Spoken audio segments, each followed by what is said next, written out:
Scenes from Marriage Counseling, Take 2. Presented by Still a Frog.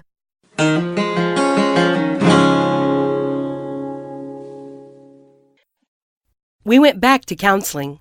Apparently the fates, the gods of holy matrimony, or some other unnamed cosmic entity were not quite ready to give up on us, or at the very least have us give up on each other. $150 more to boot. Now this really was a Christmas miracle. The Dr. Phil wannabe had on a button-down shirt and loosely knotted tie this time, looking more like a long night at a wedding than a serious shrink. We'd driven separately. He was coming during his lunch break from work, and I had just finished a PTA fundraiser at the kids' school. Truth be told, I think the awkward and suffocating silence in the car after last time was a bit too much to handle, especially given that tabloid-like nature of last week's revelations. I remember the evening following the initial appointment, or rather, I can't seem to forget it. We actually, if you can believe that, the first time in over a year, momentous indeed, horrifically momentous. The therapist had emphasized the importance of intimacy in a relationship. He explained that losing one another physically was a lot more difficult to do than letting each other go emotionally. Meaning, if the sex part had vanished as well, maybe there was nothing left to find. And so, we panicked, I guess you could say. Panic sex, following an intense no-holds-barred marital counseling session. Let me think how to describe it. Our lovemaking, if you want to call it that, gave new meaning to the "I'll do my best, Meg Ryan, just please get this over with" sexual encounter. I don't understand. We'd never forgotten how to connect with one another before. At least, way back when we were still having sex, at any rate. And here, well, let's just say in my head during that particular carnal episode, I successfully remembered and mentally transcribed my grandmother's recipe for authentic Hungarian chimney cakes. And we're not talking basic Betty Crocker here.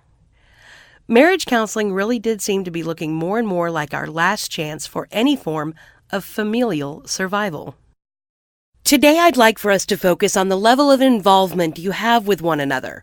Very often we find that growing apart romantically and emotionally speaking stems from first disengaging from one another's daily lives. You're not as privy to the everyday goings-on of the other. You're not as focused on, "Oh, I got one." He cut the guy off and raised his hand. This wasn't third grade, for crying out loud.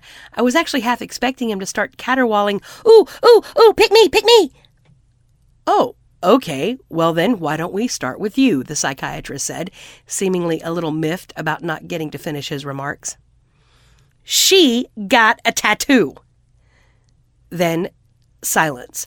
By the way he was craning his entire body just a second ago, you'd have thought it was going to be some shocking pronouncement about a secret double life I was leading as a high-priced hooker, or the fact that I was screwing the pool boy, or something remotely revelatory.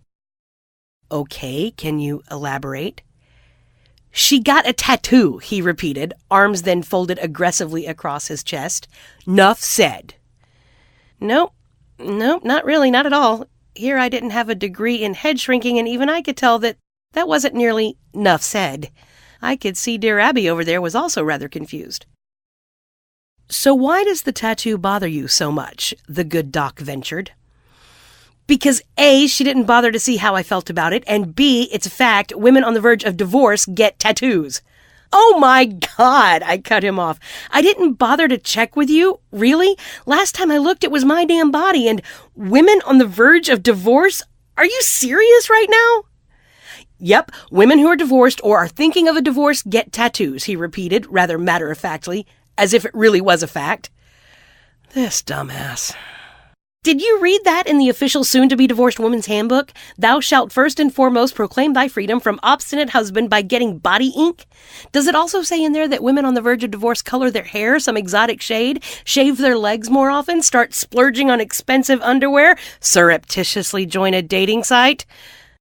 Okay, I probably should have cooled it on that one, because I actually had. The free subscription, mind you. With Mr. Skinflint here, there was no way in hell I'd be able to hide such a charge, as he'd insisted we only have joint cards. Yes, in some ways he really was a relic of the 1950s, but the membership was not for the purposes of dating, just to look. Human curiosity, wondering about what the lay of the land would be, in a manner of speaking, should Archie Bunker and I not make it, which, if I were a betting woman, I'd say the odds were 50-50.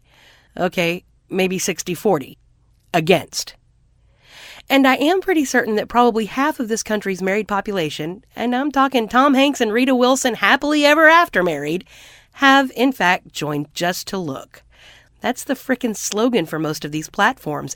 It doesn't hurt to look. Am I right? I was simply heeding this very rational call. Back to the tattoo. It was a ridiculously tiny little sunflower on my ankle. How in the world had he happened to see it anyway? He'd not really looked at any part of my body other than my face, neck, and the occasional obligatory glance at my boobs. So why does the tattoo bother you so much? The doctor chimed in, trying to regain control of the session. Because, as I said, he began, but the doc abruptly shushed him with his hand as one would a child. Or, no, more like a yapping dog. Nice. I know what you said, but let's get to the deeper reason. What about the tattoo is so disturbing to you? Well, I am the husband, he started. Bravo, Tarzan, and me wife, I snarked. The shrink raised a silencing hand in my direction this time.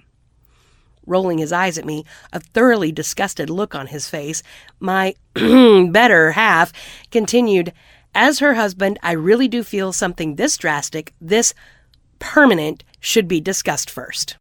Interesting, the psychiatrist mused in that mysterious, you just said something fairly revealing, but I'm not going to tell you what it was. I'd just as soon make you sweat kind of way. I was really beginning to like this guy. What's interesting? He clamored, frantically worried that he'd inadvertently leaked a highly classified password or spilled the deepest, darkest secrets of his personal universe. Is it the tattoo that bothers you, or the decision to do something drastic, as you say, or to put it another way, make a dramatic and, you said, permanent change without consulting you? It would seem that this idea of permanence outside of your marriage presents a problem for you. Nailed it! Way to go, Doctor, finally seeing things my way. Dear hubby then grunted and scuffed the carpet with his floor chimes. Well, that was certainly a mature response. How about you? I guess it was my turn now beneath the searing spotlight in what suddenly felt like a police interrogation. What do you feel left out of in terms of your partner's daily life? Let me think. I drew this out. Oh, I got one. The other day, I noticed that instead of our usual grape nuts in the pantry, there was honey bunches of oats. Now, this was unsettling on two levels. First off, after a decade of grape nuts, all of a sudden he changed just like that, no warning whatsoever. And secondly, I never realized that he was capable of going to the grocery store on his own unless to restock on Bud Light. Interesting, the doc repeated with added pensive chin scratch thrown in for effect. Great. He then paused and adjusted his position in his chair as though straining to get a better look at the two of us. Ah, the pair we must make. It would seem, he proclaimed, that you are both very defensive when it comes to dissecting your relationship, one using a form of self-grandiosity and the other blatant sarcasm. Wasn't hard to see where those labels applied. I think what we need to do is spend some time in subsequent sessions exploring these inhibiting mechanisms in order to rediscover what originally brought you together. He folded his hands in front of him, seeming rather pleased with his pronouncement. A brief quiet fell on the room. My husband and I looked at one another, taking in what had transpired, what the shrink had said, and what he was recommending for the continuation of our union. And then it hit me, and I saw in my husband's face at almost the exact same moment, there had been something that had drawn us together in the beginning, and maybe it was worth searching for. We nodded almost imperceptibly to each other, and I knew we'd try again.